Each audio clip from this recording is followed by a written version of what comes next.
एक आदमी 10-20 उसके भैंस गाय सब थी, खूब खान पान, चारपाई डाले आराम से बैठा था, नौकर चाकर दूध दूह रहे थे सब।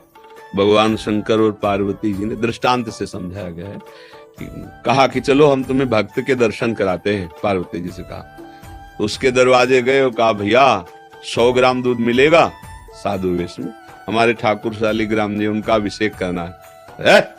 चल दिए सुबह से मांगने के लिए, दबका के भगा दिया।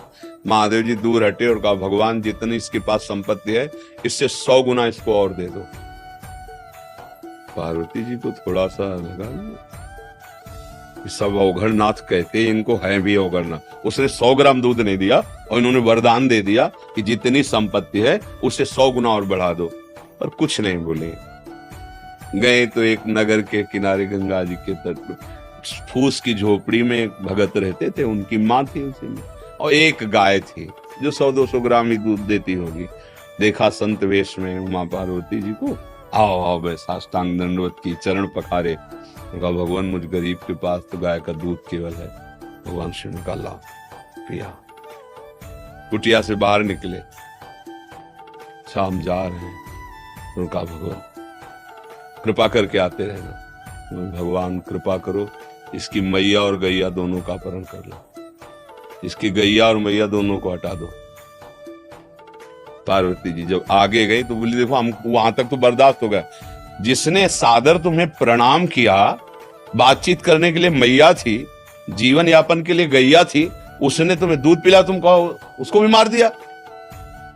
और जिसने एक बूंद दूध नहीं दिया कहा 100 गुना संपत्ति और हो जाए। तो हमारी बातें समझ में नहीं आई कि आपका स्वभाव क्या है। बोले तुम समझ नहीं पा रहे हो, वो इतनी संपत्ति में मुझ महादेव को साधु रूप में अपमानित कर रहा है। जब 100 गुना और बढ़ेगी ना तो उसका प्रमाद इतना बढ़ेगा कि घोर नर्क जाएगा।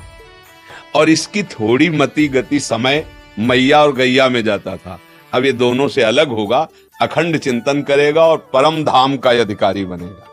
ये बात हम प्रभु से संपत्ति मांगते बालकपन के कारण जान नहीं पा रहे।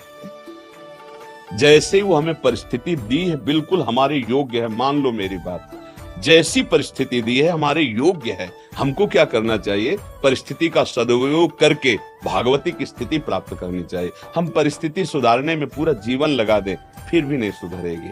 आज तक किसी को तृप्ति नहीं हुई। आप बताओ कितना धन मिल जाए जिससे आप तृप्त हो जाएंगे? किसी से भी पूछा जाए, समझ रहे हो?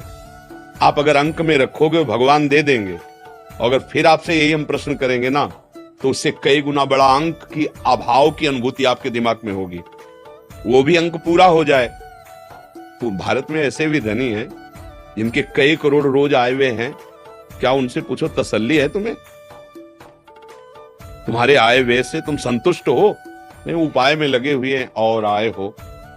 भैया ये माया है, इसमें अति लघु रूप रखना पड़ेगा।